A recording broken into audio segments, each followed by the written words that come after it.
오늘 최종적으로 브렉시트가 100만 표가 좀 넘는 큰 격차로 52대 48 정도의 수준으로 가결됐습니다. 43년 만에 영국은 EU를 탈퇴했습니다.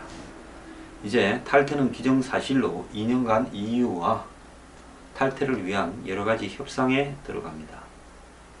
자, 많은 여론들은 그래도 탈퇴가 되지 않을 거다. 조커크 하원의원이 비살된 이후에 많은 사람들이 그렇게 예측을 했습니다만은 영국의 대중들은 탈퇴를 선택했습니다. 영국 사회에 젊고 많이 배우고 교육 수준이 높은 사람, 잘 사는 사람들은 이 브렉시트를 반대하고 EU에 남기를 원했습니다만은 잉글랜드와 웨일즈, 즉 영국을 유나이티드 킹덤을 이루는 이 핵심적인 부분에 있는 서민들은 다수가 브렉시트를 희망을 했습니다. 가장 큰 문제는 경제적인 문제와 이민 문제입니다. 이민에 있어서 불법 난민들이 들어오고 이민자가 수십만 명씩 들어와서 일자리를 차지하고 임금을 낮춥니다. 영국의 노동자들이나 서민들은 이들 때문에 밀려납니다. 자, 결국 이들에게 또 불법 난민이나 합법 난민이나 이민자들에게 복지를 위한 비용이 많이 들어갑니다. 영국의 주인들의 복지는 점점 악화됩니다. 자, 이 속에서 서민들의 경제는 점점 힘들어집니다. 영국은 1년에 36조씩을 EU에 지불합니다. 그리고 영국 사회의 이 정통성은, 정체성은 해체되어 갑니다. 파키스탄 출신 인물이 런던 시장을 하고 있습니다. 자, 이 속에서 영국에서 극우를 표방하는 영국 독립당의 지지율이 점점 올라갔고요. 보수당에서도 강경파들이 득세하기 시작했습니다. 코너에 몰린 캐머런은 투표에 붙이겠다고 하고 이 위기를 모면하고 EU로부터 많은 양보를 얻어내서 정치적 절충을 하려고 했지만 결국은 투표 결과 본인도 원하지 않는 부결이 아니라 브렉시트로 결정이 났습니다. 저는 이번에 영국의 브렉시트, 즉 EU 탈퇴 결정은 미국에 일고 있는 트럼프와 샌더스의 아웃사이더들의 열풍, 그 배경에는 서민들, 노동자 백인층들이 있습니다. 그 다음에 이 유럽 전체에 선거만 했다 하면 극자 극우가 득세했습니다. 제가 극자가 표방하는 부분이 이민 반대, 그 다음에 경제적인 문제 등이라고 거의 똑같하고 EU 해체 등을 이야기하면서 거의 같은 아젠다를 내어 걸고 있다고 이야기를 했습니다.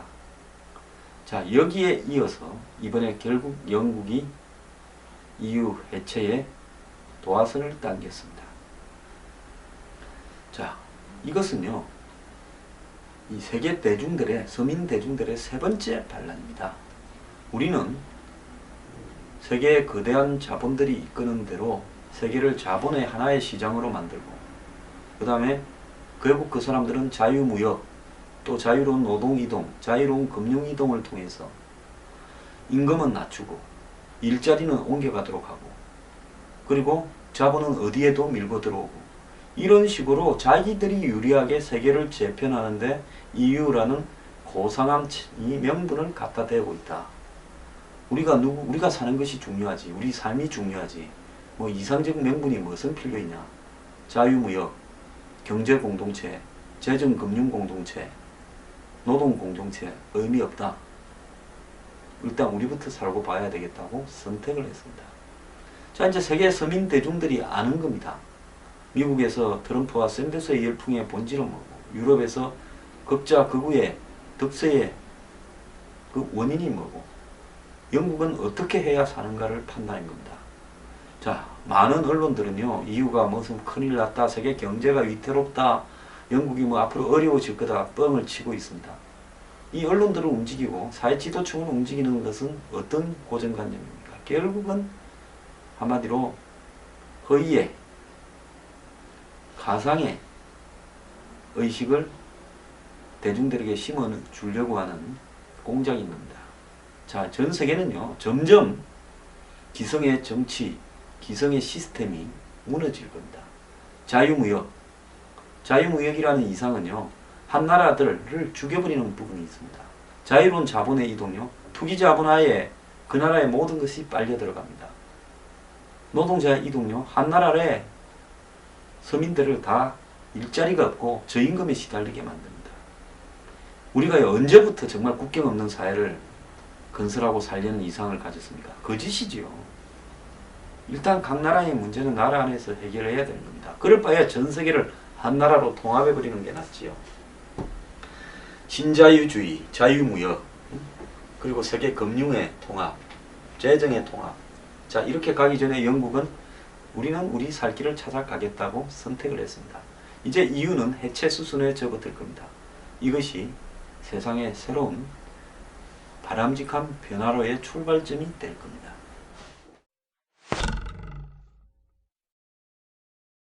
서영교 더민주 의원이 갈수록 가관입니다. 전번엔 동생이 비서관을 했다더만은 이번에는 교수를 하는 수도권에서 오빠를 후원의 회계 책임자로 등록시켜놓고 3년간에 2,760만원의 인건비를 지급을 했습니다. 자, 자신의 딸에게는 인턴을 시켜가 중앙대 로스쿨에 입학을 했답니다. 인턴 경력이 로스쿨에 들어가는데 도움이 됐는지 자기 소개서를 공개하라고 고시 존치 모임에서, 사시 존치 모임에서 중앙대 로스쿨에다가 정보 공개를 요구했습니다. 자, 딸은 인턴, 그 다음에 친동생은 5급 비서관, 오빠는 회계 책임자. 정말 해도 너무합니다. 오빠가 회계 책임자라는 것은 좌파 매체 오마이뉴스가 발견을 했습니다. 자, 그래서 오빠가 체육계통학과 교수인데요. 이 체육계통의 학과의 교수면 회계의 전문성이라고 없는 사람인데 2013년 540만원, 2014년 1080만원, 2014년 1140만원을 각각 3번에 걸쳐서 받았고요. 서 의원은 여기에 대해서 후원의 회계 업무는 굉장히 중요한 일이기 때문에 가족의 일을 맡기는 경우가 많을 것이라고 생각했다. 자, 중요하기 때문에 가족한테 맡기는 게 아니라 감출 게 많아서 가족한테 맡긴 거 아닌지 묻고 싶습니다. 자, 쥐가 중랑갑에서 출마했을 때 가족 외에는 일할 사람이 없었다. 아니, 중랑갑에 출마했으면 당선될 거라 봤는데 일할 사람이 줄을 서고 당선되면 나 좀 넣어주시오, 보좌관 비서관에 하는 사람이 한 4, 5배수는 줄을 설 겁니다. 회계 책임자 일할 사람이 없어서 어쩔 수가 없어서 오빠로 등록을 했고 오빠가 일을 잘해서 그대로 넘어갔다. 오빠가 가족끼리 무슨 돈을 받냐고 인건비 수령을 고사했지만은 의원들의 정치자금 신고를 받는 선관위청이 무보수로 사람을 쓰면 기부행위가 되므로 위법의 소지가 있다 해서 회계 책임자 인건비를 집행해 줄 것을 요구했다고 합니다. 선관위청이 돈 주라 했다고 핑계를 대고 있습니다. 다른 사람을 썼으면 인건비가 더 들었을 텐데 오빠 인건비를 최저 3만원의 일당으로 책정했다. 그나마 오빠가 받아간 돈 중에 매년 300만원 정도는 나에게 후원금으로 내주었다. 정치 후원금의 개인 한도는 연 500입니다. 오빠는 그래서 또 뭔 이유가 있었고 딸은 뭘 해서 이유가 있었고 친동생은 뭘 해서 이유가 있습니다. 국회의원직을 패밀리 비즈니스로 생각을 하는 모양입니다. 자, 사법시험 존치 고시생 모임은 이날도 국회의사당 정문 앞에서 서 의원 딸의 로스쿨 활용 논란에 대해서 해명할 것을 요구하는 집회를 열었습니다. 자, 당신 딸 인턴 시켜서 인턴 경력을 가지고 로스쿨에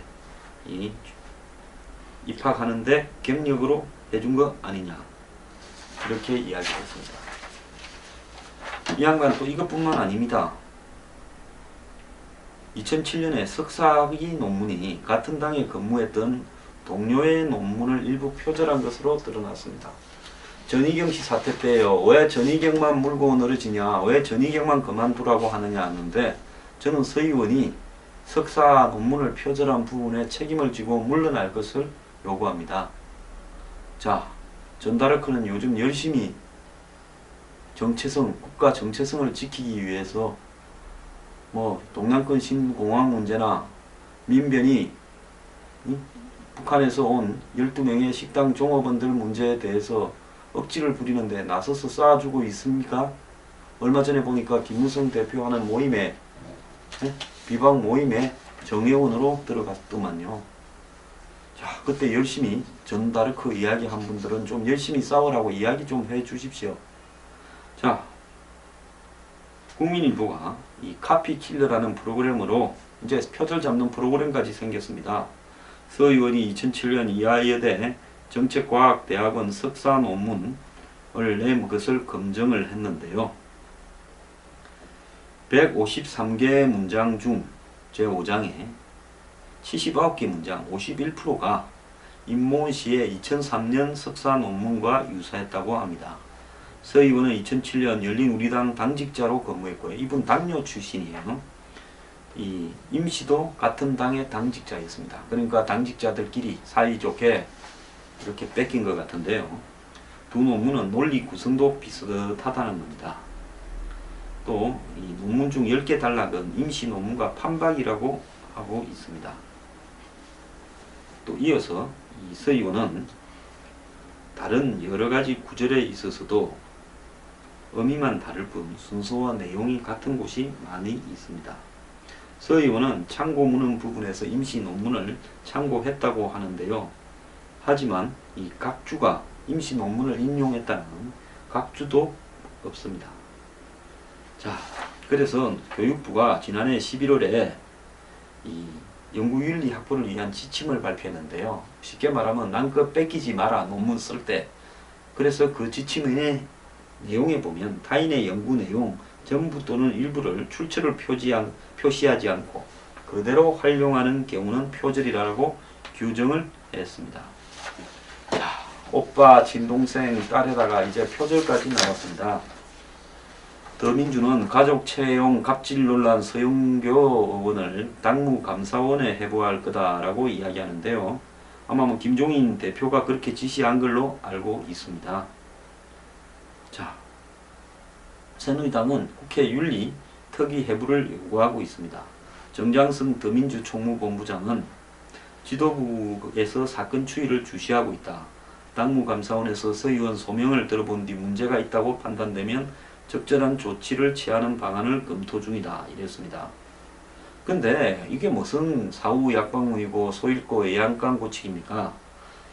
당 내에서는 지난 3월 공천 당시 지도부가 서 의원의 부적절한 처신을 알면서도 공천을 감행한 것이 화를 키웠다고 뒷말이 무성합니다. 당시 서 의원의 공천 과정을 알고 있는 한 현역 의원은 보좌진 급여를 상납받고 남편과 오빠를 후원회장과 회계 책임자에 임명한 사실이 외부 투서를 통해 드러나 공천관리위원회가 심사를 유보하고 비상대책위에 판단을 위임했는데 3월 14일 비대위 회의에서 서 의원 공천이 강행됐다고 전했습니다. 서 의원 공천이 결정된 회의에 비대위원으로 참여했던 또 다른 인사는 당시 서 의원이 보좌관 급여를 다른 직원 급여로 쓴 사실에 대해서도 거듭 반성의 뜻을 밝힌 데다가 언론에서도 문제를 삼지 않았고 마땅한 대체 카드가 없다라는 이유로 공천을 탈락시키지 못했다 이랬습니다.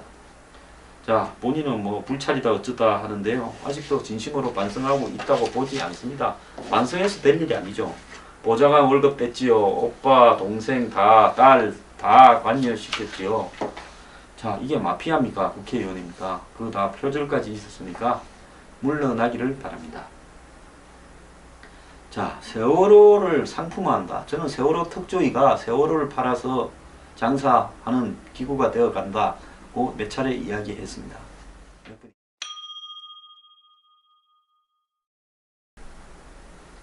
세월호 변호사라는 박주민 의원은 더민주죠. 그저께 노란 리본 배지, 팔찌, 가방걸이 등 세월호 추모 물품들이 온라인 마켓에서 10배나 비싸게 팔리고 있다고 지적을 했습니다. 일부 업체는 판매 수익금을 세월호 관련 장학재단에 기부한다 해놓고는 1년 전에 기부하고 난 뒤에 안 하고 있습니다. 그래서 이걸 오마이뉴스가 팩트 체크를 했답니다. 모처럼 그래도 이 좌파 진영이 양심이 조금은 살한 일을 했습니다. 이거 그렇게 해야지요. 같이 그렇게 세월호 장사를 오래 했으면 남는가 뭐 미쳤는가 계산을 한번 해봐야 될 거 아닙니까? 자, 원가 10배의 폭리, 판매 수익금 기부 약속도 안 지켰다. 노란 리본 배지나 가방고리를 시민에게 무료로 나눠주고 있는데요. 옛날에 광화문 옆에 지나면 나눠준 적 많죠. 근데 옥션, 쿠팡, 인터파크, 지마켓, 11번가 등에서는 노란 리본 가방고리가 2개에 3,000원, 배지는 1개당 3, 4,000원에 팔린다고 합니다. 자, 이 가방고리 원가는 3, 40원이고 금속으로 만든 배지는 350원, 370원. 판매업자들이 원가보다는 10배에서 50배까지 받고 있다고 합니다. 이 물품을 판매하는 A업체 관계자는 제작 수량에 따라 원가의 차이가 있고 판매 비용을 감안할 때 다른 배지들도 비슷한 가격에 판매하고 있는 수준으로 팔고 있다 이럽니다. 문제는 판매 수익금을 세월호 장학재단에 기부한다고 밝혀 비영리적 목적인 것처럼 소비자들을 현혹했다는 겁니다. 이 업체는 상품 설명에 여러분의 착한 마음을 모아 판매 수익금은 4월 14일 발족하는 세월호 장학재단에 기부할 겁니다. 마음을 전달해 주세요. 이랬답니다. 그런데 사실은 장학재단에 확인하니까 이 업체가 1년 전에 배지 800개, 볼펜 1000개 팔았다고 기부한 게 전부고, 아니 기부한 게 전부가 아니라 배지 800개하고 볼펜 1000개를 해물로 기부했네요. 지금도 한 오픈마켓에 수천 개씩 팔리고 있는 제품 판매 수익금이라고 보기는 턱없이 적다라는 겁니다. 그래서 A업체는 오마이뉴스와 통화해서 2014년 일반인 요청으로 주목 배지를 주문 제작했는데 온라인에서도 해달라 요구가 있어서 판매를 시작한 거다. 지난해 판매 수익금 기부처를 찾던 중 4.16 단원 장학재단이 발족한다는 이야기를 듣고 기부 의사를 밝혔는데 재단에서 준비가 될 때 돈으로 받기 어려우니 물품을 달래해서 줬다 했는데 재단은 사실이 아니다고 이야기하고 있습니다. 자, 여기에 뭐 이런저런 이야기가 있는데요. 그럼 줄이고, 문제는 세월호를 팔아서 돈을 버는 사람이 이 사람들만 아니라는 겁니다. 세월호 특조위에 있는 사람들도 세월호를 팔아서 돈을 버는 게 아니라 먹고 살고 있고 충분하게 어마어마한 돈을 벌고 있습니다. 그 돈은 국민 세금이고 유병헌한테 받아낸다는 정부는 얼마를 받아내는지 말도 못하고 있고 받아내는 돈이 거의 없습니다. 자, 세월호가 산으로 가고 있고 몇 명 좋은 일 시키고 있습니다.